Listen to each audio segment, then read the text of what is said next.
I laughed at my fiancé's face after I caught him cheating. My mother thinks I completely lost it. I'd been with Brandon for 6 years and we were supposed to get married in 4 months when everything went sideways. We'd built this whole life together with our townhouse and our shared friend group, and even a joint checking account for wedding expenses.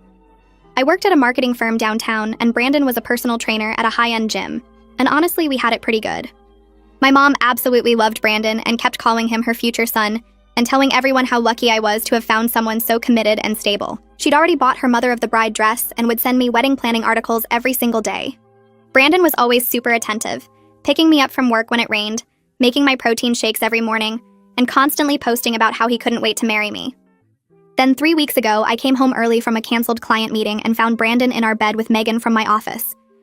Not just any coworker, but the woman who sat next to me every day and had helped me pick out my wedding dress. They were so caught up, they didn't even hear me come in until I was standing in the doorway. Brandon jumped up trying to cover himself while Megan grabbed her clothes and ran to the bathroom. And that's when I started laughing. Not crying, not screaming, just genuine deep belly laughter that wouldn't stop. Brandon stood there naked and confused, asking if I was okay, and I just kept laughing harder. Megan came out of the bathroom half-dressed and asked if I was having a breakdown, and that made me laugh even more. I laughed so hard I had to sit on the floor. They both just stared at me like I'd lost my mind, and honestly, the looks on their faces made it even funnier. Brandon tried to explain that it wasn't what it looked like, which sent me into another fit of laughter because seriously, what else could it be? He then switched to saying it was a mistake and just happened, which was hilarious because Megan's overnight bag was clearly visible in the corner. After about 10 minutes of me just laughing, they both got dressed and left together, probably thinking I'd completely snapped.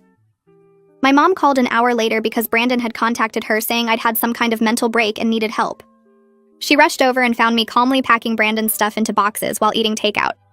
When I explained what happened, she was horrified that I wasn't devastated and kept asking if I was in shock. I told her I was perfectly fine and she accused me of being in denial. The next day at work was even better. Megan had called in sick, but everyone knew because Brandon had tried to do damage control by telling people I'd gone crazy when I caught them. My coworkers expected me to be destroyed, but I walked in completely normal, brought donuts for everyone, and acted like nothing happened. When people asked if I was okay, I'd just smile and say I'd never been better. My boss pulled me aside concerned about my mental state, and I assured her I was perfectly functional.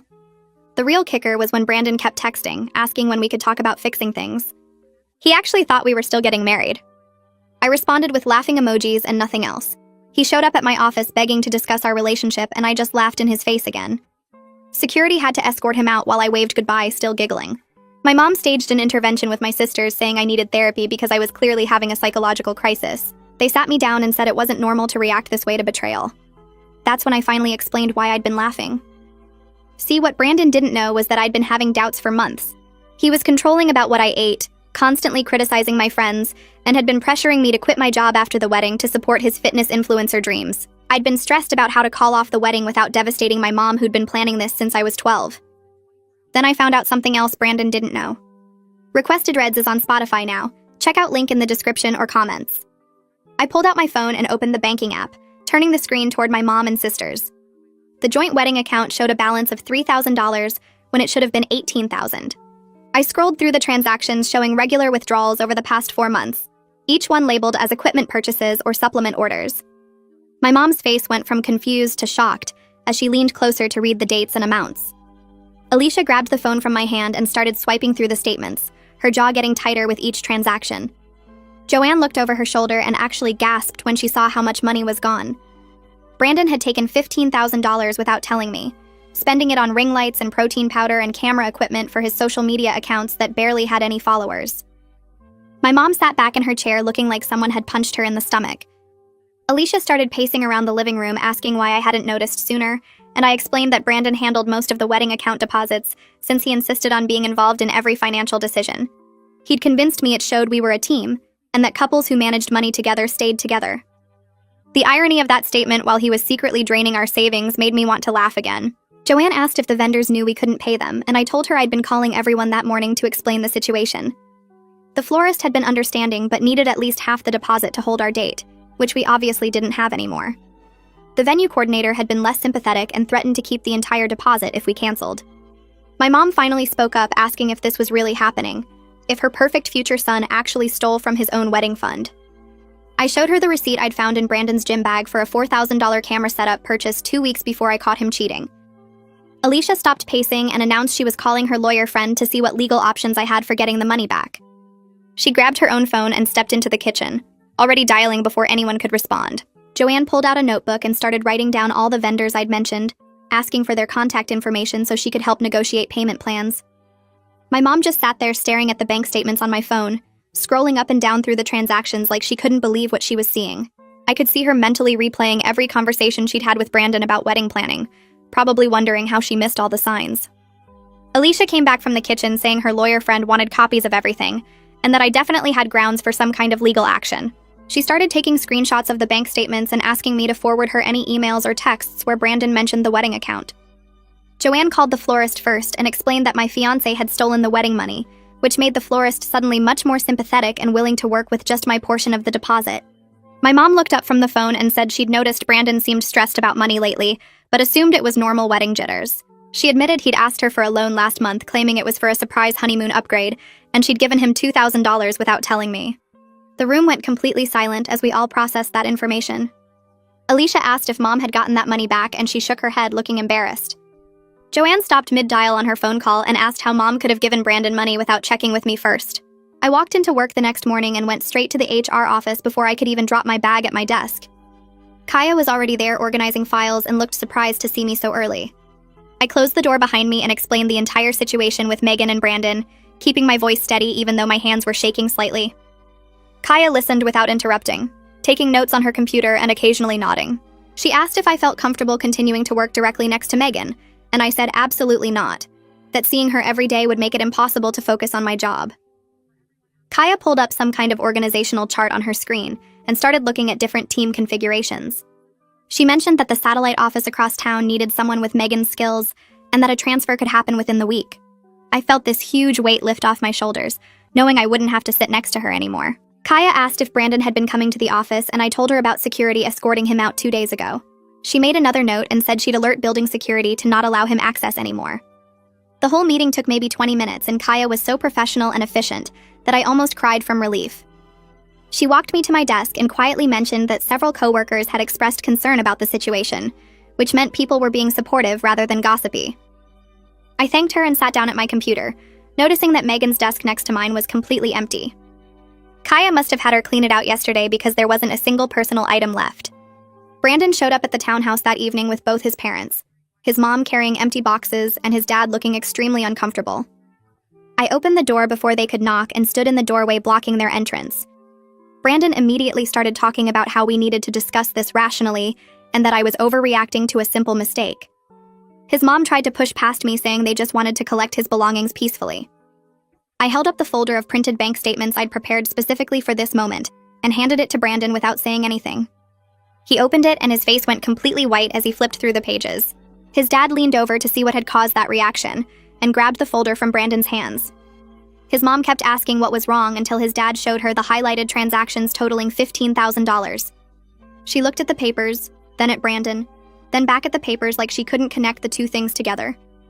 Brandon tried to explain that he'd planned to pay it all back before the wedding and that he'd needed the equipment to build his brand. His dad cut him off, asking if he seriously stole from his own wedding fund, and Brandon stammered something about it being a temporary loan.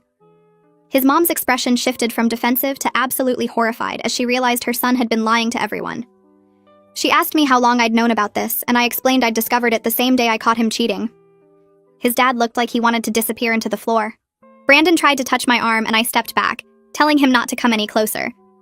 His parents both started apologizing at the same time, talking over each other about how they'd raised him better than this and couldn't believe what he'd done. His mom said they would pay back every single dollar he'd stolen, and his dad was already pulling out his phone to check their bank balance. I told them I appreciated the offer, but everything was going through my lawyer now, and I handed his dad my lawyer's business card. Brandon protested that we didn't need lawyers involved, that we could work this out ourselves like adults. His mom actually shushed him and told him he'd done enough damage already. His dad asked how quickly I needed the money returned, and I said as soon as possible since I had vendors threatening to keep deposits. They both nodded, and his mom wrote down my lawyer's information in her phone. I pointed to the boxes they'd brought and said Brandon could pack his things now while I watched. His mom looked like she wanted to argue, but his dad picked up a box and handed it to Brandon, telling him to get moving. Brandon went upstairs to our bedroom and I followed, standing in the doorway while he grabbed clothes from the closet. He kept trying to start conversations about how we could fix our relationship, and I just stared at him without responding. His parents waited downstairs, and I could hear his mom crying. Brandon filled 4 boxes with his stuff and carried them down one at a time, each trip accompanied by another attempt to talk to me. On his last trip down, he stopped on the stairs and said he never meant to hurt me. I told him he needed to be off the lease by the end of the month, or I'd pursue legal eviction. The next week at work felt completely different without Megan sitting next to me. Her desk stayed empty for 2 days before someone from facilities came and removed it entirely, giving me twice as much space. My coworkers started inviting me to lunch almost every day, and I realized I'd been turning down these invitations for months because Brandon didn't like me eating out without him. He'd always said restaurant food was too unhealthy and that I should bring the meals he prepared for me. On Wednesday, 3 people from my team asked if I wanted to grab coffee, and I said yes without even thinking about it. We spent an hour at the cafe across the street just talking about random stuff that had nothing to do with work or my broken engagement. One of them mentioned a happy hour on Friday, and I agreed to come, remembering how Brandon used to get upset if I went out drinking with coworkers.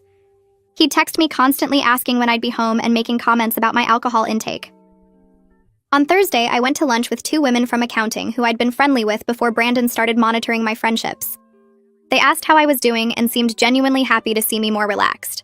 I mentioned how isolated I'd felt, and they both admitted they'd noticed me pulling away over the past year. One of them said she'd wanted to say something but didn't know how to bring it up without seeming nosy. We made plans to start having regular lunch dates, and I felt this warmth in my chest that I hadn't experienced in forever. I met with the wedding planner on Saturday morning at her office downtown. She'd already heard about the situation through the vendor network and had files ready with all our contracts.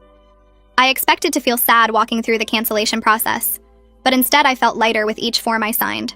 She explained which deposits were refundable and which weren't, showing me the breakdown on a spreadsheet. The venue was keeping half our deposit, but returning the other half since we were canceling more than 90 days out. The caterer was keeping everything because of their strict cancellation policy.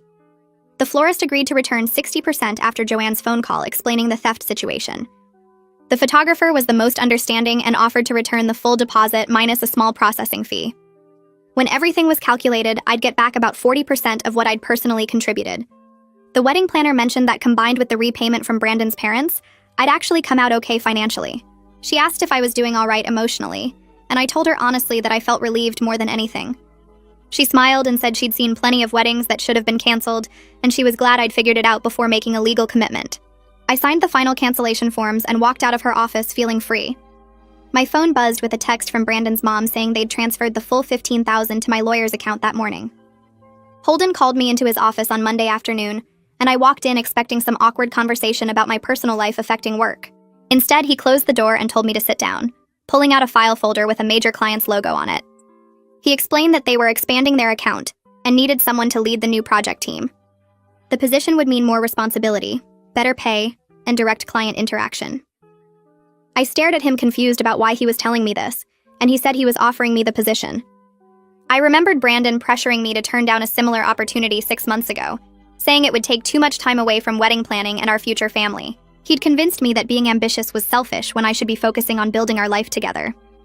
I'd actually withdrawn my name from consideration and watched someone else get the promotion. Holden was watching my face and asked if I was interested. I said yes immediately without even thinking about it. He smiled and said he'd been hoping I'd take it, that I'd been his first choice months ago too.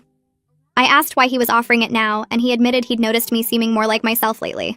He pulled out the project details and started explaining the timeline and expectations. The work would be challenging and require some late nights, but I felt excited rather than stressed. I realized how much I'd been holding myself back to support Brandon's influencer dreams that were never going to happen. My phone started buzzing constantly that evening with texts from Brandon. The messages had shifted from apologetic to angry, accusing me of ruining his reputation and making it impossible for him to get clients at the gym. He said people were asking questions about why the wedding was canceled, and that my version of events made him look bad. I screenshot every single message and forwarded them to my lawyer's email. He sent another text saying I was destroying his career prospects, and that he'd never be able to build his brand now. I took screenshots of that too. He called 3 times in a row, and I let it go to voicemail each time, saving the recordings where he yelled about me being vindictive and cruel. His final text said I'd regret treating him this way, and that he'd make sure everyone knew what kind of person I really was. I sent everything to my lawyer and then blocked his number entirely. The silence after blocking him felt incredible, like cutting off a source of constant stress I hadn't fully acknowledged. I blocked him on all social media too, not even curious about what he might be posting. My sisters called to check in, and I told them about the promotion and the blocked number. Alicia said she was proud of me for setting boundaries, and Joanne mentioned she'd heard through mutual friends that Brandon was telling people I'd had a breakdown. I didn't care anymore what story he was telling because the people who mattered knew the truth. My mom came over on Tuesday evening with takeout and wine, saying we needed to talk. She sat on my couch and admitted she'd been thinking about everything that happened over the past few weeks. She said she'd noticed Brandon being controlling about small things, but convinced herself it meant he cared about me. The comments about my food choices and friend group had seemed protective rather than restrictive to her. She'd ignored the times he'd interrupted me or made decisions without asking my opinion because she wanted so badly for the relationship to work. My mom started crying, saying she'd been so focused on the wedding she'd planned since I was 12 that she hadn't actually paid attention to whether I was happy. She apologized for the intervention and for making me feel like my reaction to betrayal was wrong. I told her I understood she'd been excited about the wedding, but I needed her to support my actual choices instead of the life she'd imagined for me. She nodded and said she'd been talking to a therapist about her tendency to prioritize appearances over reality. We sat there eating Chinese food and talking honestly for the first time in years. She asked about the new position at work and actually listened when I explained the project details. She mentioned she'd already returned her mother of the bride dress and gotten a full refund. I hugged her and felt our relationship shift into something more genuine and adult. The following Thursday, 3 of my coworkers invited me out for happy hour, and I said yes without checking with anyone first. We went to this bar downtown that had amazing nachos and cheap margaritas. Sarah from accounting ordered a pitcher for the table, and I grabbed a glass without thinking twice about it. Nobody commented on what I was drinking or how much. Nobody suggested I should eat something healthier than fried cheese and guacamole. I ordered a second margarita when the first one was empty, and realized I couldn't remember the last time I'd done that without Brandon making some comment about empty calories, or how alcohol affected my workout performance. The conversation flowed easily between work gossip and weekend plans and terrible dating app stories. Jessica mentioned I seemed different lately, more relaxed somehow. I laughed and said I felt like myself again for the first time in years. She nodded like that made perfect sense and asked if I wanted to join their regular Thursday group. I agreed immediately, and felt this weight lift off my shoulders that I hadn't even realized was there. We stayed until almost 9 just talking and laughing, and I drove home feeling genuinely happy instead of anxious about what mood Brandon would be in when I got back. Etienne caught me by the coffee machine on Friday morning and asked if I had time to grab coffee off-site to discuss the new client account. I checked my calendar and we walked to the cafe 2 blocks over. He ordered some complicated latte while I got regular coffee with cream. We sat by the window and he pulled out his tablet with mock-ups for the campaign. His ideas were creative and thoughtful, and he actually listened when I suggested modifications instead of defending his original concepts. Somehow the conversation shifted from work to weekend plans to favorite restaurants to travel dreams. He told me about backpacking through Southeast Asia after college, and I mentioned wanting to visit Iceland someday. He asked what drew me to Iceland specifically, and seemed genuinely interested in my answer about the northern lights and volcanic landscapes. We talked for almost an hour before realizing we both had meetings to get back to. Walking back to the office, he mentioned we should do this again sometime, and I felt this flutter in my chest that I hadn't experienced in years. He was funny without trying too hard, and respectful in a way that felt natural rather than performative. I caught myself smiling at my desk later and realized I was actually attracted to him, which felt both exciting and terrifying. Brandon started texting our mutual friends that weekend saying he was in therapy and wanted to make amends. 3 different people forwarded me screenshots of his messages. He claimed he'd been dealing with personal issues and made terrible choices but was working on himself now. He asked if they could help facilitate a conversation between us so he could apologize properly. I responded to each friend individually, thanking them for letting me know, but explaining I had no interest in communicating with Brandon regardless of his therapy progress. I said I was glad he was getting help, but that didn't change my decision. Each of them replied with supportive messages, and nobody pushed me to reconsider. James said he understood completely, and that Brandon had burned that bridge himself. Lisa mentioned she'd always thought Brandon was too controlling anyway. Their respect for my boundaries without trying to play peacemaker or convince me everyone deserves second chances felt incredibly validating. I blocked the friends who kept forwarding me Brandon's messages because I didn't need those updates in my life anymore. The landlord called on Monday saying he'd reviewed the documentation I provided about the financial theft and Brandon's parents' repayment. He agreed to remove Brandon from the lease effective immediately and waive the usual fees given the circumstances. I thanked him and scheduled the lock change for that same afternoon. The locksmith arrived at 3 and had new keys made within an hour. I tested each lock twice to make sure everything worked properly. Then I called my sisters and asked if they could come over that evening to help rearrange furniture. Alicia and Joanne showed up with wine and takeout. We moved the couch to face the window instead of the TV. We relocated the bookshelf from the bedroom to the living room. We rearranged my bedroom completely so the bed faced a different direction, and the dresser sat where Brandon's desk used to be. Every change made the space feel more like mine and less like ours. We hung new curtains I'd bought online and replaced the throw pillows with ones in colors I actually liked. By 10 that night, the townhouse looked completely different, and I felt this sense of ownership I'd never experienced even when Brandon lived there.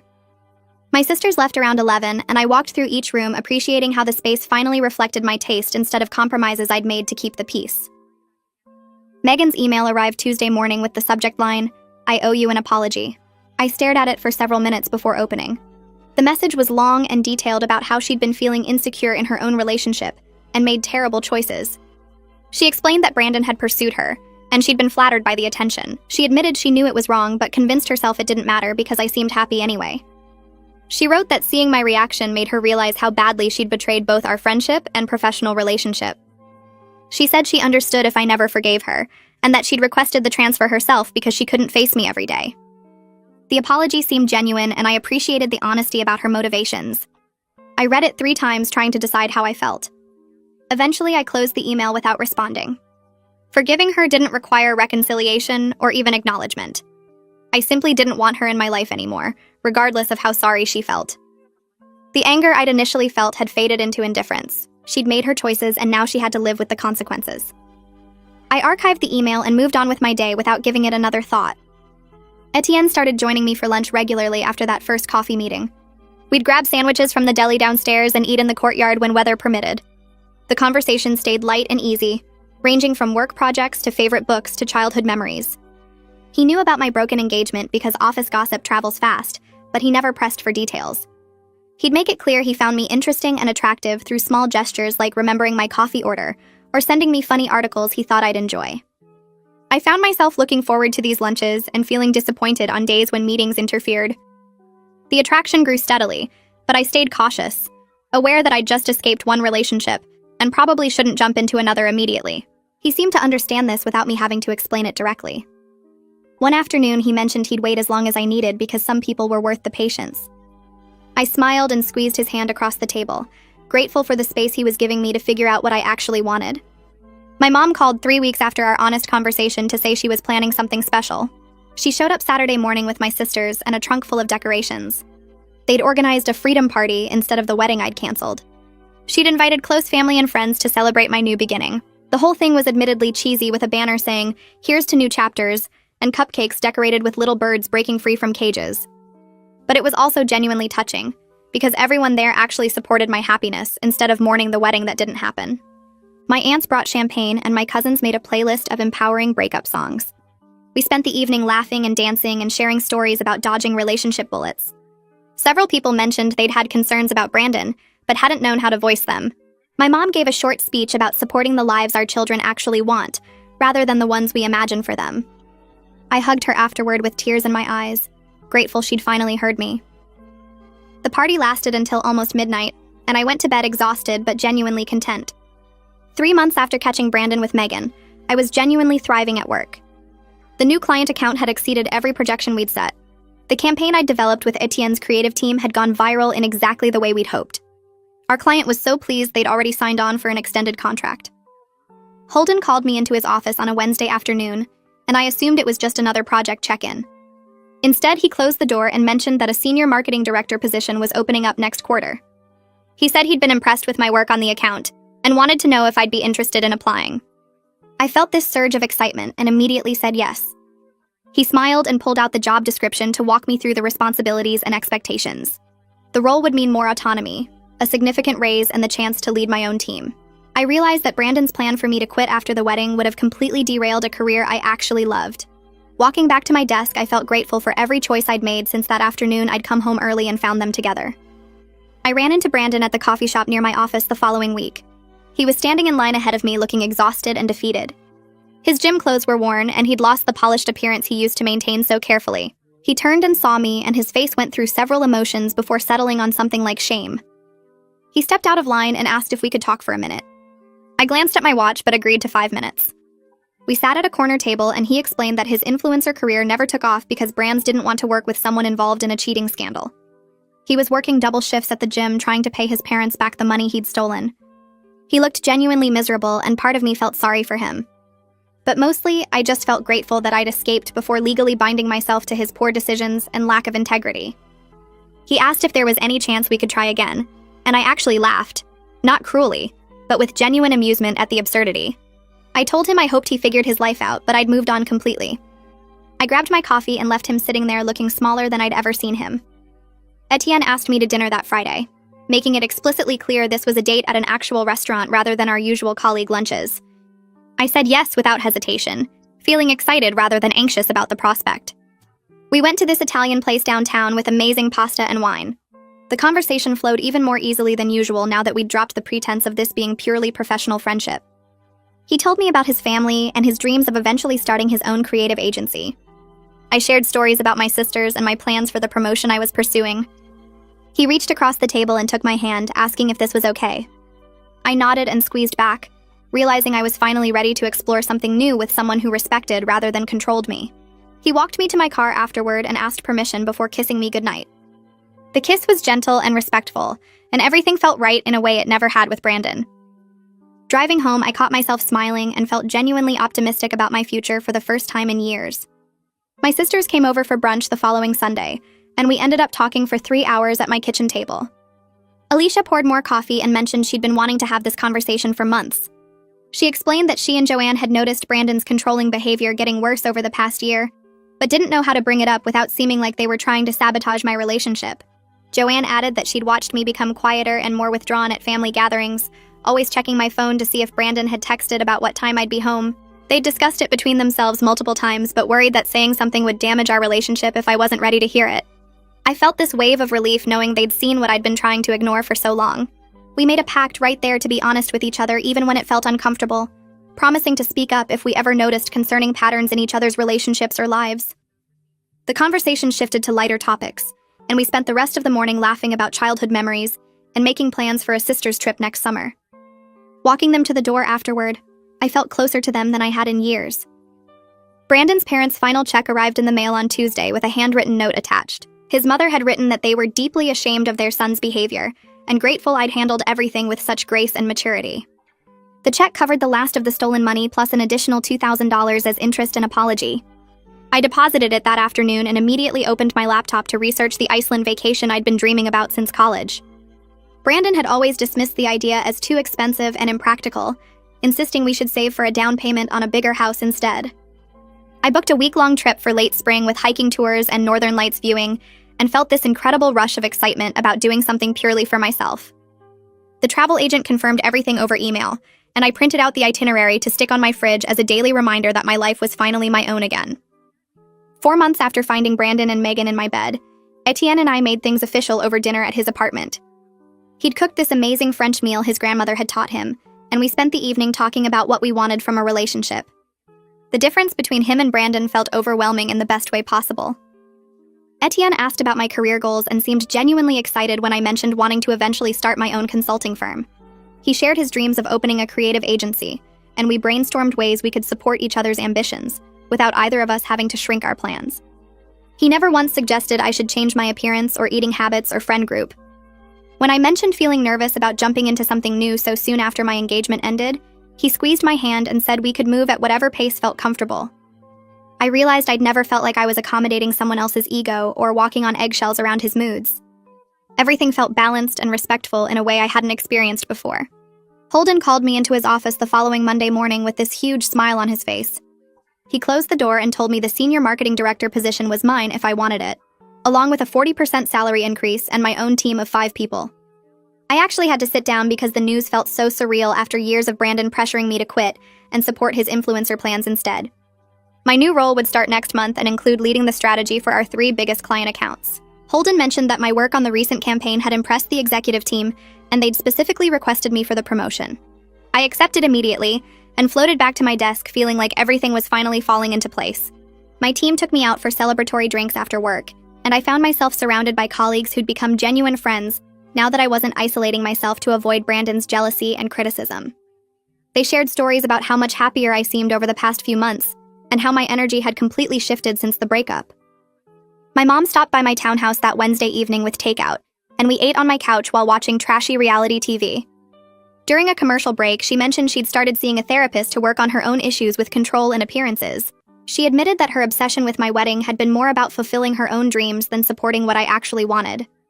The therapist had helped her recognize patterns from her own mother and how she'd been repeating the same pressure and expectations with me. She apologized for the intervention and for not listening when I'd tried to express doubts about Brandon over the past year. I hugged her and told her I appreciated her willingness to examine her own behavior and make changes. She asked about Etienne and actually listened when I described our relationship without immediately planning our future wedding or pushing for grandchildren. The conversation felt more authentic than any we'd had in years, and I went to bed that night feeling grateful for her growth and our evolving relationship. My flight to Iceland left early on a Thursday morning in late April, and I spent the entire week hiking through volcanic landscapes and soaking in hot springs. I'd signed up for a solo traveler tour group and met people from 6 different countries who were all exploring on their own. We hiked to waterfalls and black sand beaches during the day and chased the northern lights at night. One evening, I stood alone on a cliff overlooking the ocean and felt this profound sense of peace about who I was outside of any relationship or anyone else's expectations. I'd spent so many years trying to be what Brandon wanted, or what my mom envisioned, that I'd lost touch with my own desires and dreams. The week felt like shedding an old skin and rediscovering the person I'd been before I'd started shrinking myself to fit someone else's vision.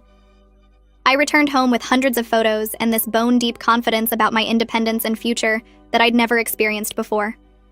6 months after that afternoon, I'd come home early and found Brandon with Megan. I was sitting in my newly decorated townhouse looking at my life with genuine amazement. My career was thriving with the promotion, and my own team who respected my leadership. Etienne and I had built this healthy relationship based on mutual support and respect, rather than control and accommodation. My mom and sisters and I had developed more authentic connections after our honest conversations about boundaries and communication. I'd taken the solo vacation I'd dreamed about for years, and returned feeling completely confident in who I was on my own. That moment of uncontrollable laughter when I'd caught them together hadn't been a breakdown like everyone thought. It had been the sound of relief and freedom breaking through years of suppressed doubts and growing resentment. I was grateful every single day that I'd trusted my instincts and walked away from a life that would have slowly suffocated everything authentic about me. Brandon had actually done me the biggest favor by getting caught because it gave me the exit I'd been too afraid to take on my own. My daughter asked if Daddy's friend from next door was going to be her new mommy since she already sleeps in Mommy's bed when I work nights. I was braiding Chloe's hair for picture day when she asked the question that changed everything. Mommy, when you and Daddy get divorced, do I have to call Mrs. Dunlap Mom, or can I still call her Joanna? I laughed and kept braiding. Sweet pea, Daddy and I aren't getting divorced. Where did you get that idea? But Joanna said she's moving in after you move out. She already picked which room will be mine at her house. I put down the brush. Chloe, when did Mrs. Dunlap say this? Yesterday when she was here. She measured my room with that tape thing, said she needs to know what furniture to buy for when I stay with her and Daddy. Daddy said not to tell you because it's a surprise. Honey, I think you misunderstood. Joanna was probably just being silly. No, Mommy, she was serious. She already sleeps here when you work nights, in your bed. She leaves before you get home, but sometimes I see her. The hospital had me working 3 night shifts a week. Richard stayed home with Chloe those nights. When does Joanna come over? Right after you leave for work. Daddy tells me to go to bed early on your work nights, but I can hear them talking. Sometimes Joanna reads me stories if I can't sleep. She says she's practicing for when I'm her real daughter. I felt my chest tighten. What kind of stories? The ones she writes. About a princess whose mommy has to go away so a better mommy can take care of her. She says they're just pretend, but the princess looks like me in the pictures she draws. My hand stilled in Chloe's hair. Does Daddy know about these stories? He helped write them. He told Joanna what my favorite things are so the princess would be just like me. They have a whole notebook. I finished the braid mechanically. Chloe, I need you to tell me everything about when Joanna visits. She counted on her fingers. She comes over Monday, Wednesday, and Thursday nights. Those were my shift nights. She brings dinner sometimes. Last week, she brought her overnight bag. She keeps clothes in Mommy's closet now. The left side where you keep your dresses. What? She moved your dresses to the guest room closet, said she needs space for her work clothes since she'll be here more. Daddy helped her carry them. I dropped Chloe at school and went straight home. Richard was in the kitchen on his laptop. He looked up and smiled. Hey, thought you were doing groceries after drop-off. I went to our bedroom closet. The left side was full of clothes I didn't recognize. Blouses with tags still on them. Dresses in Joanna's size. Richard stood in the doorway. I can explain. Chloe says Joanna's been telling her she's going to be her new mom. Kids misunderstand things. You know how Chloe is. She has an active imagination. I pulled out one of Joanna's dresses. This isn't imagination. This is her clothes in my closet. She needed somewhere to store some things. Her apartment is being renovated. For how long? A few weeks. Maybe a month. I walked to the bathroom. Her toothbrush was in the holder. her makeup bag on the counter, face cream, shampoo, all arranged like she lived here. I came back out. She's not storing things. She's moving in. You're being dramatic. She stays over sometimes when you work. It's convenient. 3 nights a week isn't sometimes. It's half the week. You work those nights anyway. What difference does it make who sleeps here? I went to Chloe's room, found the notebook in her desk, pages of stories in Joanna's handwriting. Princess Chloe's mother gets a job in another kingdom. Has to leave forever. The beautiful neighbor becomes the new queen. They live happily ever after. At the bottom of one page, in Richard's writing, perfect. Chloe will love this when we tell her. I brought the notebook downstairs. When exactly were you planning to tell our daughter I was leaving? Richard looked at the notebook. Those are just stories. Joanna likes creative writing. Stories about me disappearing and her replacing me. With notes from you about timing. Lisa, you're never here. You work constantly. Even when you're home, you're exhausted. Chloe barely sees you. She needs stability. A mother figure who's present. Joanna's here. She's been more of a mother these past months than you have. I work night shifts to pay for this house. Our life. While you build your consulting business from home. That's the arrangement we made. Arrangements change. Joanna understands what Chloe needs. What I need. She doesn't have to work. Her divorce settlement was generous. She can be here full time. So you're planning to replace me with someone who doesn't need to work. Who can play house while I pay the bills. No one's replacing you. You're choosing to be absent. I'm choosing to find someone who can be present. I looked at him. My husband of 9 years. Planning my erasure while I work to support us. I'm going to make you regret doing this to me. I picked up my phone and called the hospital. My supervisor answered on the second ring. I need to take a sick day. My voice stayed steady even though my hands were shaking. She asked if I was okay and I said yes, just a personal emergency. She told me to take care of myself and not to worry about coverage. I hung up and looked at Richard still standing in the kitchen doorway. I'm going to document everything before you make it disappear. He started to speak, but I walked past him to the bedroom. I pulled out my phone and started taking pictures. Every blouse hanging in my closet with the tag still attached. Every dress in Joanna's size taking up space where my clothes used to be. I opened each item and photographed the price tags, the brand labels, the size markers. I moved to the bathroom and photographed her toothbrush in the holder next to mine. Her makeup bag sitting on the counter like she lived here. Her face cream, her shampoo, her hair products all lined up on my shelf. I went to Chloe's room and found the measuring tape on her dresser, photographed it with the timestamp visible. Went back and took more pictures of the notebook, every page of those stories about the princess whose mother disappears. I photographed Richard's handwriting at the bottom of the pages. Perfect. Chloe will love this when we tell her. I backed up every photo to 3 different cloud accounts. Richard followed me around the house asking what I was doing. I ignored him and kept taking pictures. Evidence of a woman moving into my house while I worked to pay for it. Proof that my husband was planning to erase me from my daughter's life. When I finished, I sat down at the kitchen table and pulled up my work email on my phone. I typed a message to Nora asking if she could meet with me privately after her shift ended. Personal emergency that might affect my schedule. She responded within 5 minutes saying she'd meet me in the staff break room at 7. I looked at the clock. 4 hours. I spent those hours sitting at the kitchen table going through my phone, organizing the photos into folders. Richard stayed in his office. I could hear him on the phone but couldn't make out the words. Probably calling Joanna to warn her. At 6:30, I drove to the hospital. Nora was already in the break room when I got there. She closed the door and sat down across from me. I showed her everything. The photos of Joanna's belongings in my house. The notebook with the stories about making me disappear. Richard's notes about timing. Nora listened without interrupting. When I finished, she reached across the table and squeezed my hand. I've been a nurse for 30 years. I've seen men try this before. They paint the working mother as absent while they play house with someone new. She pulled out her tablet and started typing. I'm documenting your work performance right now. Your attendance records. The fact that you've never shown any signs of the neglectful parenting he described. You're one of our best nurses. You show up on time, you're professional, you care about your patients. If he tries to claim you're unstable or neglecting your job, we'll have documentation that proves otherwise. She saved the file and sent it to her personal email.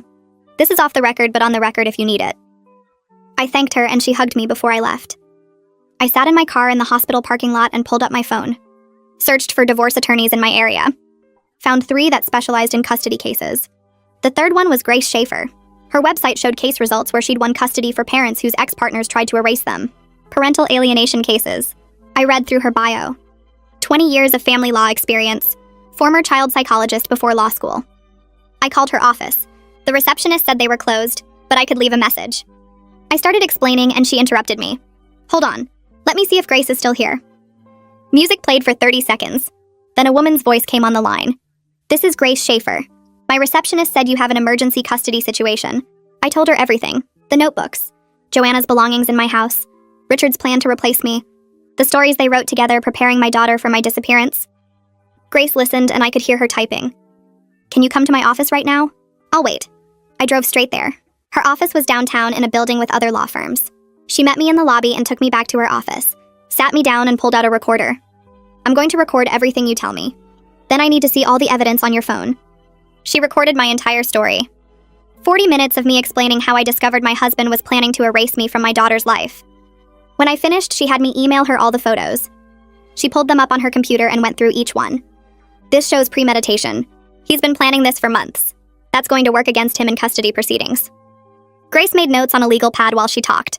"The notebook stories are particularly damaging. He's literally preparing your daughter to accept your disappearance. That's textbook parental alienation." She looked up at me. "My brother is a private investigator. I want to bring him in immediately to document Joanna's presence at your house during your work shifts. We need surveillance footage of her coming and going. Proof that this isn't just storage like your husband claims." She picked up her phone and called someone. "Kieran, I need you at my office now. Emergency custody case." She hung up and looked at me. "He'll be here in 20 minutes. She spent that time explaining the custody evaluation process, how we'd file for emergency evaluation based on parental alienation, how the court would appoint someone to assess the situation, how Richard's documented plan would work against him. Kieran arrived and Grace introduced us. He looked like his sister with the same dark hair and sharp eyes. She showed him the photos and explained the situation. He nodded and pulled out his own tablet. "I can set up surveillance tonight. Cameras positioned to capture everyone who enters and exits your property. We'll document her pattern of visits, how often she comes, how long she stays, whether she has a key." I gave him my address and my work schedule. He said he'd have cameras in place before my next shift. Grace walked me out and told me not to go home yet. "Give Kieran time to set up without your husband noticing." I sat in a coffee shop for 2 hours before driving home. Richard was in the living room when I got back. He looked up from his laptop. "Where were you?" I told him I went for a drive to clear my head. He said we needed to talk about this situation. I told him I was tired and going to bed. Chloe was already asleep. I checked on her and then went to our bedroom. Got ready for bed like it was a normal night. Richard came in an hour later and got into bed beside me. We lay there in the dark, not speaking. I thought about Kieran's cameras outside capturing everything. Thought about Grace's plan to file for emergency custody evaluation. Thought about the notebook stories and Joanna's clothes in my closet. Richard's breathing eventually evened out into sleep. I stayed awake staring at the ceiling. The next night was one of my scheduled shifts. I got ready for work like always. Made dinner for Chloe. Helped her with her homework. Kissed her goodbye and told Richard I'd see him in the morning. Drove to the hospital and changed into my scrubs. Kieran texted me 30 minutes into my shift. She just arrived. Overnight bag. Let herself in with a key. I put my phone away and focused on my patients. Tried not to think about Joanna in my house. In my bed. Reading stories to my daughter about how I was going away forever. The week passed and Kieran sent me updates after each shift. Joanna arrived like clockwork 30 minutes after I left. Stayed until an hour before I was due home. Let herself in with her own key each time. He sent me screenshots from the surveillance footage. Joanna walking up my driveway with bags. Joanna carrying boxes into my house. Joanna moving more of her belongings in while I worked to pay the mortgage. Grace called me on Friday. "We have everything we need. Clear pattern of systematic infiltration. I'm filing for emergency custody evaluation on Monday." She explained that the filing would include the notebook stories, the photos of Joanna's belongings, and Kieran's surveillance footage. The court would see documented proof that Richard planned to remove me from Chloe's life and replace me with his affair partner. I asked how long the process would take. She said emergency evaluations usually got scheduled within 2 weeks. The evaluator would interview both of us, interview Chloe, review all the evidence, then make a recommendation to the court about custody arrangements. I thanked her and hung up. Went through the motions of my shift, checked vitals, administered medications, comforted patients, all while knowing that on Monday everything would change. Grace filed the paperwork first thing Monday morning. Emergency custody evaluation based on parental alienation and documented plan to remove mother from child's life. She called me at lunch to confirm it was done. Now we wait for Richard to get served. That happened Tuesday afternoon. I was at work when my phone rang. Richard screaming so loud I had to hold the phone away from my ear. "What did you do? You filed for divorce? For custody evaluation? You're overreacting to a simple friendship." I stayed calm. "My attorney will handle all communication from now on." He kept screaming about how I was ruining everything, how Joanna was just helping out, how I was being dramatic and making something out of nothing. I told him to have his attorney contact Grace and then I hung up. He called back immediately. I sent it to voicemail, called Grace, and told her Richard was trying to contact me. She said she'd handle it. Let him leave voicemails. Let him send texts. Everything he says just builds our case. I went back to work, focused on my patients, checked my phone during breaks and saw 15 missed calls from Richard, 12 voicemails, 20 texts, all of them getting more frantic, all of them showing exactly the kind of behavior Grace said would work against him. I forwarded everything to Grace and put my phone on silent, finished my shift and drove home. Joanna was waiting in my driveway when I pulled in. She stood next to her car with her arms crossed. I grabbed my phone and opened the voice recorder app before I got out, started recording and slipped it into my scrub pocket with the microphone facing out. You need to stop this nonsense. She walked toward me. Richard told me you filed for divorce, that you're trying to take Chloe away from him. I kept my distance. You've been staying in my house while I work, sleeping in my bed, writing stories to my daughter about me leaving. Those are just stories. Creative writing. You're making this into something it's not. You told Chloe she'd be your daughter, that you picked out which room would be hers. Chloe misunderstood. Kids do that. She twisted innocent conversations into something dramatic. I held my ground. How long have you been sleeping with my husband? She stopped. That's none of your business. It became my business when you started planning to replace me as Chloe's mother. No one's replacing you. You're barely here anyway, working all those night shifts. Chloe needs someone present. Someone who can actually be a mother to her. I work to pay for the house you've been moving into. Richard and I have been together for 6 months. She said it like she was proud. He's unhappy. He needs someone who understands him, who can be there for him and Chloe when you're always at the hospital. So you decided to infiltrate my home, move your belongings in, write stories preparing my daughter for my departure. I'm not infiltrating anything. Richard invited me. He wants me there. Chloe likes me. She talks to me about things she can't talk to you about because you're never around. I pulled out my phone, showed her I'd been recording. Every word she just said was captured. Her face went white. You can't record me without permission. Actually, I can. Single-party consent state. I only need my own permission to record conversations I'm part of. You tricked me. I documented you admitting to a 6-month affair and your plan to take over my role as Chloe's mother. That's not a trick. That's evidence. She stepped toward me. Delete that right now. I backed toward my front door. Stay away from me and my family. Your family? Richard wants to be with me.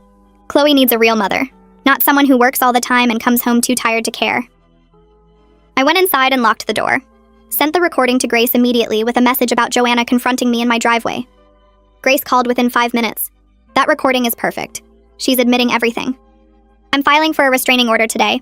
This shows harassment and her documented intention to replace you as Chloe's mother. How fast can you get it? Emergency orders can be granted same day if the judge sees immediate danger. Her confronting you at your home after you filed for divorce shows escalating behavior. The recording proves her obsession with taking your place. Grace filed the paperwork that afternoon. Included the recording, photos of Joanna's belongings in my house, and the notebook stories. The judge reviewed everything and granted a temporary restraining order by 5 that evening. Joanna couldn't come within 100 yards of me, Chloe, or our home. Richard called me screaming when he got the notification. You got a restraining order against Joanna? She was just trying to talk to you. She admitted on tape to a 6-month affair. To planning to replace me as Chloe's mother. That's not just talking. This is insane. You're destroying everything over a misunderstanding. Have your attorney contact Grace. I hung up. 2 days later, I was at work when my phone rang. Unknown number. I almost didn't answer, but something made me pick up. Mrs. Turner? This is Officer Taylor with the police department. We're at your residence responding to a restraining order violation. My heart jumped. What happened? Your neighbor called to report that a woman matching the description of Joanna Dunlap entered your home approximately 30 minutes ago. We arrived and found Miss Dunlap in your bedroom going through your personal belongings. Your husband let her in despite being served with the restraining order yesterday. Is Chloe there? No, ma'am. Your husband said she's at the school. We're placing Miss Dunlap under arrest for violating the protective order. I thanked him and called Grace. She said the violation would strengthen our custody case. Richard knowingly brought Joanna into the home in direct violation of a court order. That showed disregard for legal boundaries and Chloe's safety. The custody evaluator called me 3 days later. Her name was Brooke Pate. She wanted to schedule interviews with me, Richard, and Chloe. I got the first appointment. I arrived at her office with a folder full of evidence. The notebooks, screenshots from Kieran's surveillance footage, photos of Joanna's belongings in my home, transcripts of Chloe's innocent revelations about the stories. Brooke reviewed everything carefully. Her expression shifted from professional neutrality to visible concern as she read through the notebooks, the stories about the princess whose mother had to leave forever. Richard's notes in the margins about timing and how Chloe would react. This is very troubling. She looked up at me. These stories appear designed to normalize maternal abandonment to your daughter. That's exactly what they were doing. Preparing her to accept me leaving so Joanna could take my place. And your husband participated in creating these stories? His handwriting is in the margins. He told Joanna details about Chloe's favorite things, so the princess would be just like her. Brooke made notes. How has Chloe responded to all of this? She's confused. She thought Joanna was going to be her new mother because that's what they told her. She didn't understand why I'd be leaving, but they kept saying it would be better. Has your daughter expressed distress about the situation? She asked me if I was really staying. If the stories were true. She's 7 years old, and 2 adults spent months preparing her for her mother to disappear. Brooke scheduled Chloe's interview for the next day. I sat in the room with my daughter as Brooke asked gentle questions about Joanna and the stories. Chloe talked about the notebook. About how Joanna wrote stories where the princess's mommy got a job far away and couldn't come back. How the beautiful neighbor became the new queen and everyone was happy. Did you want a new mommy? Brooke asked. Chloe shook her head. No. But Daddy and Joanna said it would be better. That mommy was too tired to take care of me, right? That Joanna could do better because she didn't have to work. I felt my chest tighten watching my daughter explain how 2 adults manipulated her reality. Did the stories make you scared? Sometimes. Chloe picked at her sleeve. I didn't want Mommy to leave, but they kept reading them and saying it was okay. That I'd understand when I was older. Brooke made extensive notes. Asked Chloe about her daily routine, her relationship with me, her feelings about the changes at home. Grace called me after Richard's interview. It didn't go well for him. He spent most of the session complaining about your work schedule, praising Joanna's availability, never once acknowledging that your income pays the mortgage on the house he wanted to give to his affair partner. Did he mention the notebooks? He tried to claim they were just creative writing exercises. That you're overreacting. Brooke apparently asked him directly if he understood that preparing a child to accept maternal abandonment was a form of psychological manipulation. He didn't have a good answer. Kieran called me at work a week later. You need to hear this. I found something about Joanna. What? A woman named Tina reached out. She's Joanna's ex-husband's sister. She saw Joanna's name in connection with your case and wanted to warn you. Warn me about what? Joanna's done this before. She targeted Tina's brother when he was married, befriended his wife, gradually replaced her in the family. The pattern is identical to what she's doing to you. I met Tina at a coffee shop the next morning. She brought documents, photos, a timeline of how Joanna infiltrated her brother's marriage. She started as a friend. Tina spread papers across the table. Helpful neighbor. Then she was at their house constantly, offering to watch the kids, cooking dinner. My sister-in-law thought she was being kind. When did it change? When Joanna started telling the kids their mother wasn't doing enough. That she could do better. She wrote stories for them too, about how sometimes parents need to be replaced with better ones. My stomach turned. What happened? My brother left his wife for Joanna. Got full custody because Joanna had spent a year documenting every time his ex-wife worked late or seemed tired. Made her look neglectful. Then Joanna lost interest once she had what she wanted. Moved on to someone else within 6 months. I took photos of everything Tina brought, sent them to Grace. Grace called back within an hour. This establishes a pattern. Joanna's a serial homewrecker who specifically targets families. This will destroy Richard's case if he's still planning to claim she'd be a good influence on Chloe. Grace subpoenaed Richard's financial records.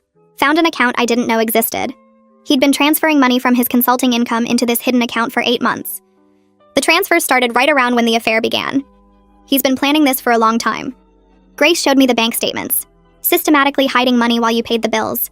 Building a nest egg for his new life with Joanna. Richard's business partner Casey called me on a Thursday afternoon. I need to talk to you about something. Can we meet? We met at a restaurant near his office. Casey looked uncomfortable. I didn't know what Richard was planning until recently. He pulled out his phone. But I found emails that I think you need to see. He showed me messages between Richard and Joanna, discussions about transitioning me out, about timing the divorce to minimize financial impact on Richard, about how to document my absence to build a custody case. He talked about you like you were an employee he was replacing. Casey looked disgusted. Not his wife, not Chloe's mother, just someone in the way of what he wanted. I forwarded the emails to Grace. She added them to our evidence file. The temporary custody hearing happened 3 weeks after I filed. I sat in the courtroom watching Richard's attorney try to explain the notebooks, the hidden money, the systematic infiltration of our home by his affair partner. The attorney kept using phrases like misunderstanding and creative expression. The judge cut him off. I've reviewed the evidence. These notebooks show 2 adults preparing a child to accept her mother's removal from her life. The financial records show the father hiding assets while the mother worked to support the family. The surveillance footage shows the father's paramour moving into the marital home during the mother's work shifts. This isn't a misunderstanding. This is calculated. The judge awarded me temporary primary custody. Richard got supervised visitation only, every other weekend, 2 hours at a time, with a court-appointed supervisor present. Richard looked shocked. His attorney tried to argue. The judge shut it down. The father violated a restraining order to allow his affair partner access to the family home. He participated in creating materials designed to psychologically prepare the child for maternal abandonment. He hid financial resources while his wife worked to support the household. These actions demonstrate poor judgment and concerning disregard for the child's emotional well-being. Supervised visitation will continue until the full evaluation is complete and the father demonstrates understanding of appropriate parental behavior. I left the courthouse with Grace. Chloe was safe. Richard couldn't take her. Joanna couldn't get near us. The house was mine. Everything Richard planned had fallen apart. My phone rang at 6 that evening. Richard's mother. I almost didn't answer, but something made me pick up. Lisa, it's Margaret. I need to talk to you about what happened today. Her voice sounded tired. Richard told me about the hearing. I had no idea what he was planning. None of us did. I sat down on the couch. He never mentioned any of this to you? Nothing. He said you two were having problems, but he made it sound like normal marriage stuff. Work stress, different schedules. I never imagined he was planning to replace you with that woman next door. Margaret's voice got harder. I found out about the notebooks today. Richard's sister came over after the hearing and told me everything. The stories about Chloe's mother leaving. The way they prepared my granddaughter to accept your disappearance. I'm disgusted. She paused. I want you to know I'm on your side in this. Richard is my son, but what he did is wrong. Unforgivable. I want to keep seeing Chloe regardless of what happens between you and Richard. She's my granddaughter and I love her. I felt something loosen in my chest. Thank you, Margaret. That means a lot. We made plans for her to take Chloe to the park that weekend. When I hung up, Richard's sister texted me. Similar apology. Similar disgust at what her brother had done. His own family was turning against him. 2 days later, the school called. This is Principal Davis. We have a situation. Joanna Dunlap just tried to pick up Chloe from the school. She claims she's the emergency contact. My heart stopped. Where is she now? We didn't release Chloe to her. Miss. Dunlap became aggressive when we refused, so we called the police. They're here now. I grabbed my keys and drove to the school. Police cars in the parking lot. Joanna in handcuffs near one of them. She saw me and started yelling, "You can't keep me away from her. Chloe needs me. You're never there for her." The officer guided her into the car. Principal Davis met me at the entrance. Chloe's fine. She's in my office with the counselor. We were prepared for this because of the custody situation you informed us about. The restraining order is posted in our system. The moment Monsieur Dunlap showed up, we knew she wasn't allowed here. I found Chloe sitting on a small couch in the principal's office. The counselor sat nearby. Chloe looked scared. Mommy, why was Joanna here? Why was she yelling? I knelt down and hugged her. Joanna made some bad choices, honey. The police are handling it. You're safe. The officer who arrested Joanna came in to get my statement. Second violation in a month. The judge won't be happy about this. I drove Chloe home and called Grace immediately. She arrested again, at the school. Grace swore softly. That's perfect for us. Terrible for her, but perfect for our case. I'm filing a motion tomorrow. Grace's motion arrived at the courthouse the next morning. I got a copy by email. She laid out every violation. Every attempt Joanna made to insert herself into Chloe's life. Every piece of evidence showing obsessive behavior. The motion argued that Richard's plan to make this woman Chloe's primary caregiver showed dangerous judgment. That any man who would choose someone this unstable to raise his daughter shouldn't have unsupervised access. The hearing happened fast. Emergency motion. The judge who'd granted the temporary custody order presided. Grace presented the evidence. The restraining order violations, the arrest reports, Joanna's attempt to take Chloe from the school. Richard's attorney tried to argue that Joanna's behavior wasn't Richard's fault, that he couldn't control what she did. The judge cut him off. Your client planned to move this woman into his home as his daughter's primary caregiver. He spent months preparing his daughter to accept this woman as her mother. Her behavior demonstrates exactly why the mother's concerns about this arrangement were valid. The judge looked at Richard. As a condition of maintaining even supervised visitation, you will have zero contact with Joanna Dunlap. No calls, no texts, no meetings. If I find out you've violated this order, your visitation will be terminated entirely. Do you understand? Richard nodded. He looked smaller somehow. Defeated. Grace smiled as we left the courthouse. That went better than expected. Brooke called me the following week. The custody evaluation is complete. I'd like you to come by my office to review it before I submit it to the court. Grace came with me. We sat in Brooke's office while she walked us through her findings. The report was 30 pages long. Detailed interviews with me, Richard, Chloe, home visits, psychological assessments. Brooke's conclusion took up the last 5 pages. Mr. Richards' plan to systematically replace the child's mother with his affair partner shows concerning disregard for the child's attachment to her mother and disturbing willingness to manipulate the child's reality through fictional stories normalizing maternal abandonment. The father's behavior suggests he views parenting as a role that can be filled by any available woman, rather than understanding the specific and irreplaceable bond between this child and her mother. Brooke looked at me. I'm recommending primary physical custody to you with supervised visitation for the father. The evidence is overwhelming that he prioritized his relationship with his affair partner over his daughter's emotional well-being. Grace squeezed my hand. This is exactly what we needed. Richard's attorney called Grace 2 days later requesting a meeting. Settlement negotiation. We met at Grace's office. Richard's attorney looked tired. My client is willing to agree to primary custody for Lisa if she'll accept unsupervised visitation and joint decision-making on major issues. Education, medical care, religious upbringing. Grace looked at me. We stepped into the hallway. This is a good offer. You'd get what you want without going through a full trial. But I thought about the notebooks. The stories preparing Chloe to accept my disappearance. Richard's face when he told me I was choosing to be absent. No, I want the judge to hear everything. Richard needs to face full consequences for trying to erase me from my daughter's life. Grace nodded. Then we go to trial. We went back into the conference room. My client declines your offer. We'll see you at the final hearing.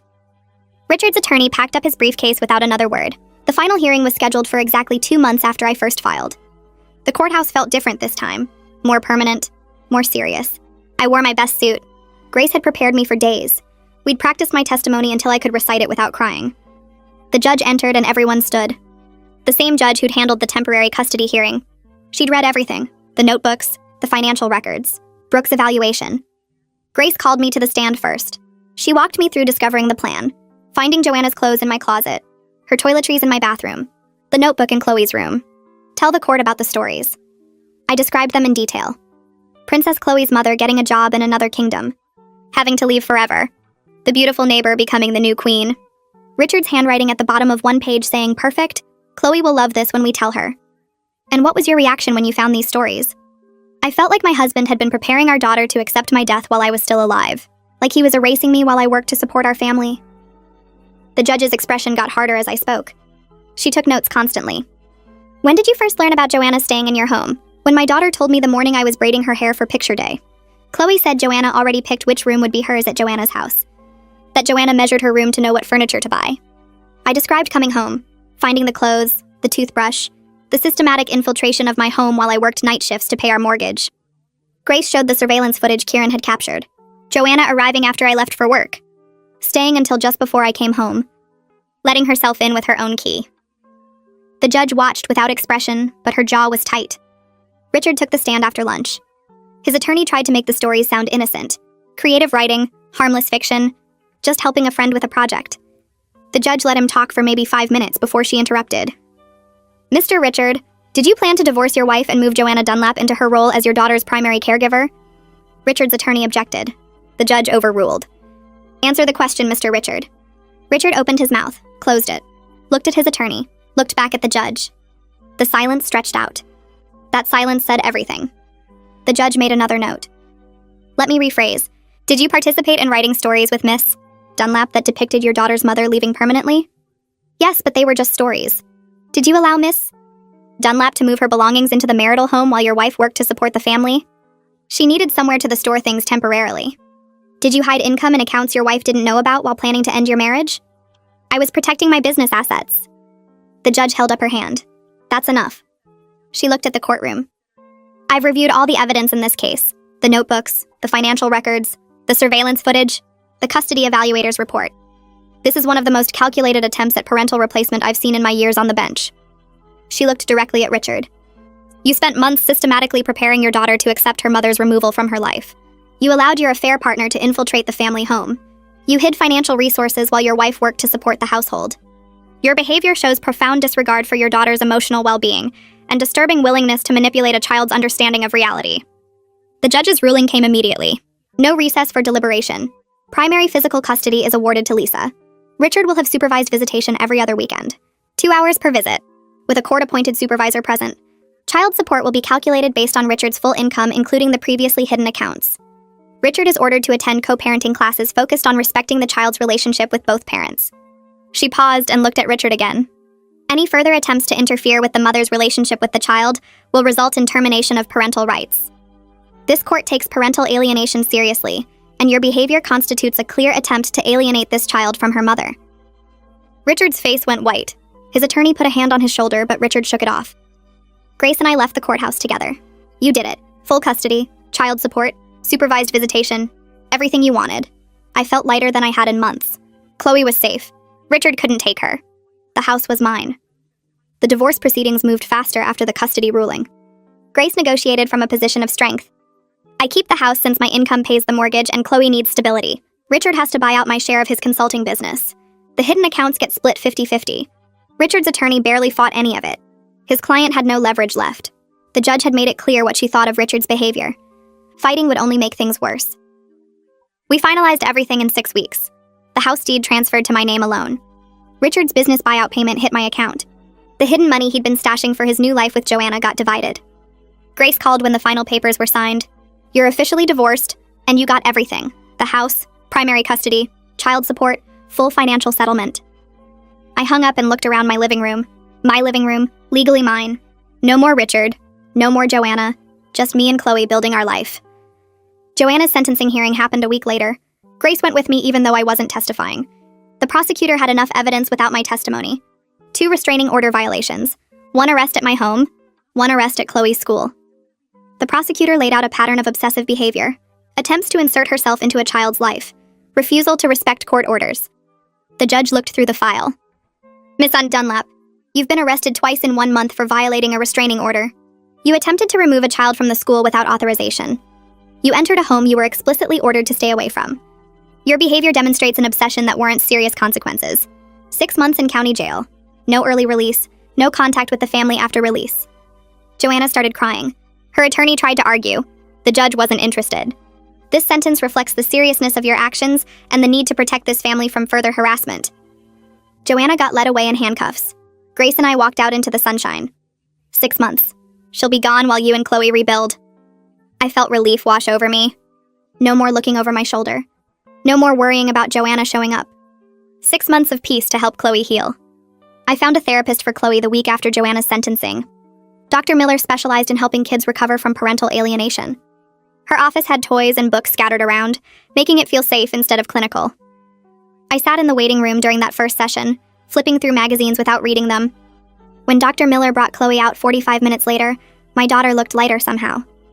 Over the next weeks, I watched Chloe slowly unpack everything Richard and Joanna had planted in her mind. Dr. Miller used play therapy, letting Chloe act out scenarios with dolls. One afternoon when I picked her up, Dr. Miller pulled me aside to say Chloe had spent the session making the mommy doll stay with the daughter doll instead of leaving. Progress came in small moments. Chloe stopped flinching when I mentioned working at the hospital. She stopped asking if I was tired, stopped watching me like she expected me to disappear. 3 weeks into therapy, she crawled into my lap at bedtime and asked if I was really staying forever. I held her close and promised that nothing would ever make me leave her. She fell asleep in my arms that night, something she hadn't done in months. Richard's first supervised visit happened at a community center 2 weeks after the custody ruling. His mother agreed to supervise, arriving early to set ground rules with him before Chloe came in. I watched through the observation window as Richard tried to explain to Chloe why he couldn't see her alone anymore. He stumbled over his words, reaching for her hand while she sat stiff in her chair. His mother redirected him when he started complaining about the custody arrangement. She made him focus on Chloe, asking our daughter about school and her friends. After the visit, Richard's mother walked me to my car and told me privately that she made sure he focused on Chloe, instead of trying to justify what he did. She apologized again for not seeing the signs earlier. The visits continued every other weekend. Awkward, but incident-free. Richard's mother sent me updates after each one, documenting how he interacted with Chloe and whether he stayed appropriate. Grace called me 4 months after I'd first walked into her office with photos of Joanna's clothes in my closet. The divorce was finalized. I legally retained sole ownership of our home while Richard moved into a small apartment across town. Grace told me it was one of the fastest divorces she'd handled. Richard's attorney had advised him not to fight because the evidence against him was overwhelming. The house deed arrived in the mail 3 days later, my name alone on the title. I hung it in my home office, a reminder that I'd fought for this and won. Richard's buyout payment for his share of the consulting business hit my account the same week. The hidden money he'd been stashing got split down the middle.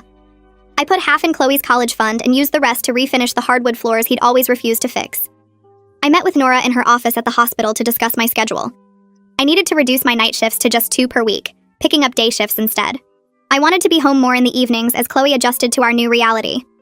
Nora listened without interrupting, then pulled up the schedule on her computer and started moving shifts around. She told me she was proud of how I fought for my daughter while maintaining my professional responsibilities. She'd watched me handle the worst crisis of my life without letting it affect my patient care. The new schedule started the following week. I worked Tuesday and Friday nights, with day shifts filling out the rest. Coming home before dinner felt strange at first, but Chloe's face when I walked through the door made every adjustment worth it. Dr. Miller gave me updates after each of Chloe's therapy sessions. Real progress showed in how my daughter talked about our future. She stopped asking about Joanna, stopped mentioning the stories about the princess whose mother leaves. Instead, she talked about what we'd do together, plans that stretched months and years ahead. Dr. Miller told me during one of our parent consultations that children are resilient when they have one stable, loving parent.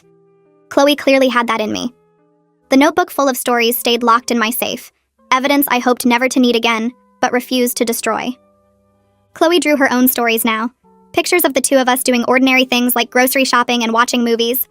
No princesses whose mothers disappeared, no beautiful neighbors taking over, just us, together and staying that way.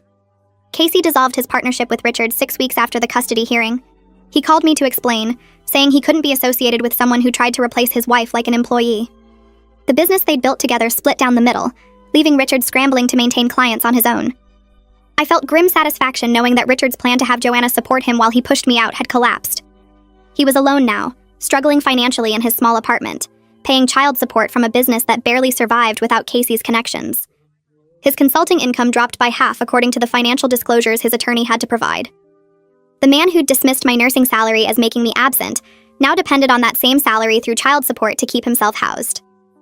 6 months after finding Joanna's clothes in my closet, I sat in my living room watching Chloe play with toys scattered across the floor.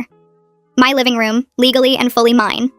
The room Joanna had once measured, planning which furniture to replace. My daughter was happy, secure, building elaborate scenarios with her dolls where families stayed together. She knew without doubt that her mother would always be here. The guest room closet still held some of my dresses that Joanna had moved, but I'd slowly been bringing them back to the main bedroom, reclaiming space that had been mine all along. The left side of my closet filled with my clothes again, tags removed, worn, and lived in. No more blouses waiting for someone else to claim my life. Richard's supervised visitation continued without incident through the fall and into winter. His relationship with Chloe slowly rebuilt around the reality that I was her primary parent, and always would be. He stopped trying to explain himself during visits, focusing instead on being present for the 2 hours every other weekend. He started being civil in our necessary communications about Chloe's schedule and school events. Perhaps he finally understood that his plan didn't just fail, it cost him everything he actually had. His mother told me he'd started therapy himself, working through whatever had made him think replacing his wife was a reasonable solution to marital problems. I didn't care about his healing process. I cared that he showed up for Chloe on time and treated our daughter with the attention she deserved. Tina called me in early spring with news about Joanna. She'd been released from jail and immediately moved to another state. Tina had been tracking her because Joanna's ex-husband got a restraining order to keep her away from their children. The pattern I'd disrupted by fighting back had been exposed. Court records from Joanna's divorce showed she'd tried the same replacement scheme with her ex-husband's girlfriend, writing stories about the children's mother leaving. Other families were now protected from her obsessive schemes because I'd documented everything and pressed charges. Tina thanked me for being brave enough to fight back when her own family hadn't known how. I hung up feeling lighter, knowing Joanna was gone and legally barred from coming near us ever again. Nora called me into her office 8 months after I'd first asked to adjust my schedule. The promotion committee wanted to offer me a charge nurse position with better pay and more day shifts.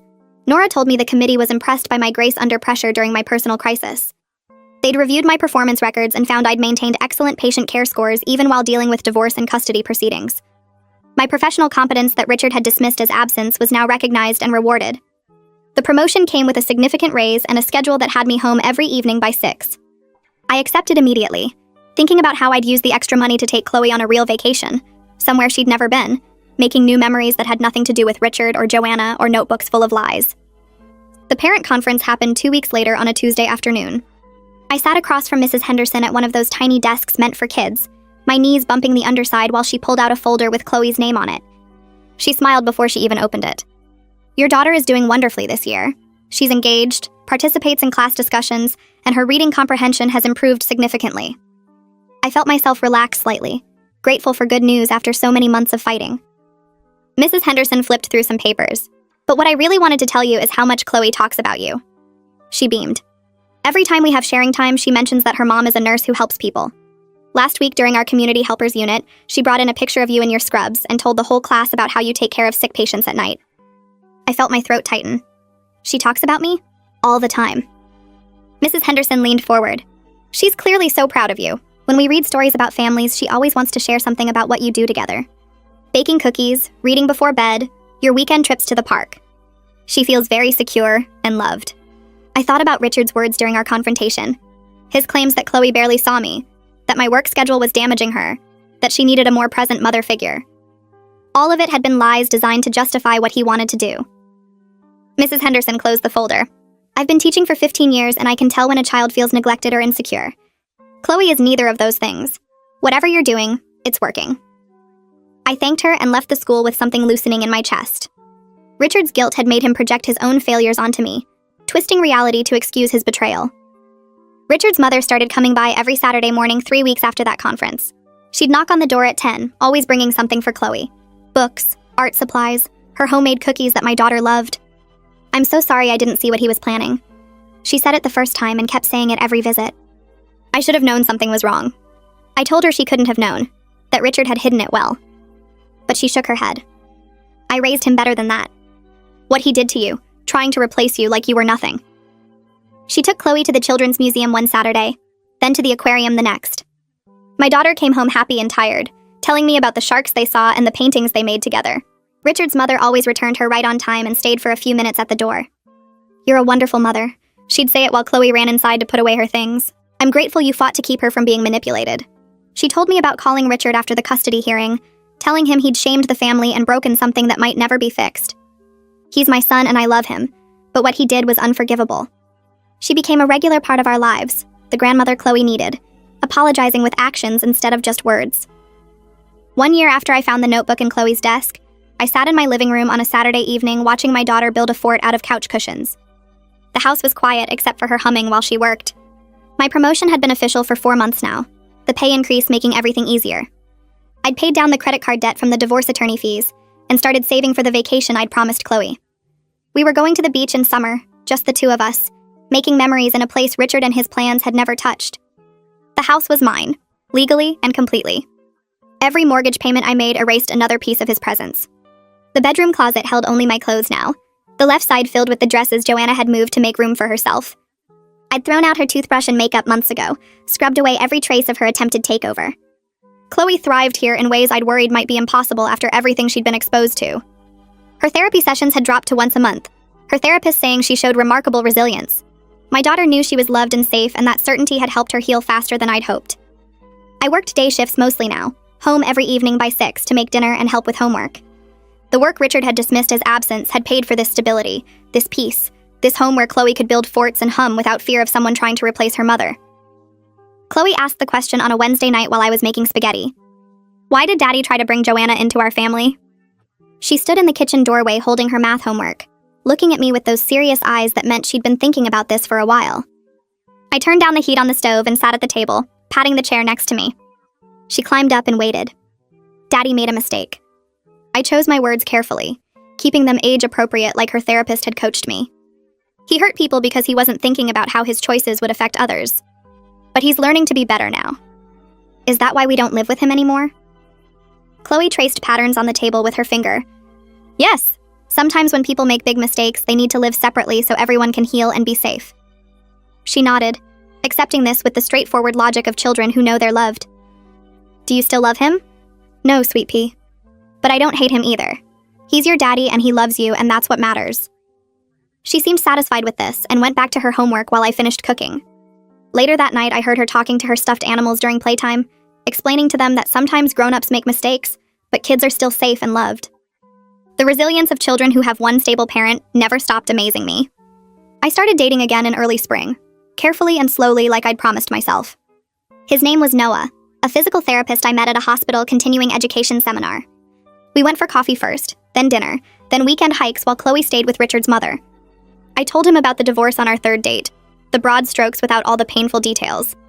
He listened without judgment and told me about his own divorce 3 years earlier. We took our time, both of us cautious after being hurt. Chloe didn't meet him until we'd been dating for 4 months, and even then it was just a quick introduction at a park. She said hi and went back to playing on the swings while Noah and I sat on a bench talking. Over the next few weeks, she saw him more, always in casual settings where there was no pressure. He never tried to act like a parent or push himself into our lives too fast. One Saturday, he brought supplies to help Chloe build a birdhouse, and I watched them work together in the backyard, my daughter laughing at his terrible jokes. Her ability to trust new people in our lives showed me we'd healed from Richard's betrayal.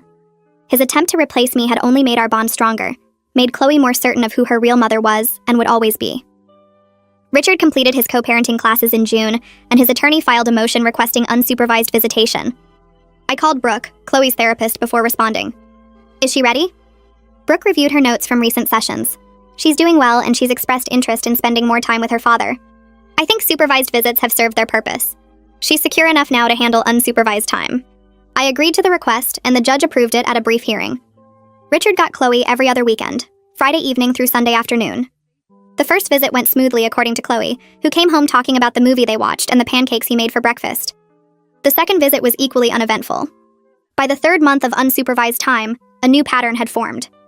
Richard picked Chloe up on time, returned her on schedule, and focused on being her father instead of trying to explain or justify what he'd done. He'd finally accepted the reality that I was Chloe's mother, present and permanent, and nothing would change that. His supervised visits had taught him what mattered, and the consequences of his choices had reshaped how he showed up for our daughter. Grace texted me in late July suggesting lunch to celebrate. 1 year since you first called my office. Let me buy you a meal. We met at the Italian place downtown where we'd had our second meeting a year ago, back when everything felt overwhelming and impossible. She ordered wine and raised her glass. You're one of the strongest clients I've ever represented. I clinked my glass against hers. I couldn't have done it without you believing me. Grace shook her head. I believed you because you came in with evidence and a clear head despite being in crisis. Those notebooks, the photos, your documentation of everything. Most people in your situation are too shocked to think strategically. I took a sip of wine. I was terrified he'd actually succeed, that I'd lose Chloe to his plan. That's what made you fight so hard. Grace cut into her chicken. You understood that Richard's plan was real and dangerous, not just a betrayal, but an active threat to your relationship with your daughter. A lot of people would have tried to smooth things over or convince themselves it wasn't that serious. I thought about the measuring tape Joanna left in Chloe's room, the stories about the princess whose mother had to leave forever. Thank you for understanding how serious it was. Grace smiled. Thank you for trusting me to help you fight back. I tucked Chloe into bed that night in her room that still had the same furniture Joanna had measured to replace. My daughter was in her favorite pajamas, the ones with stars on them, clutching the stuffed rabbit she'd had since she was 2. Tell me a story, Mommy. She yawned and snuggled deeper under her blanket. I sat on the edge of her bed and made one up on the spot. Once upon a time, there was a princess who lived with her mother in a castle. They faced many challenges together, dragons and storms and difficult puzzles to solve. But no matter what happened, they stayed together. The princess knew her mother would always be there, and the mother knew her daughter was the most important thing in her life.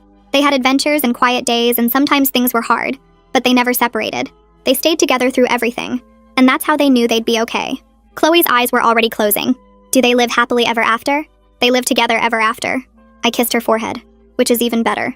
She smiled in her sleep, and I stayed there for a few minutes watching her breathe. This story, unlike the others, was true. We'd stay together through everything because I'd fought for that truth and won.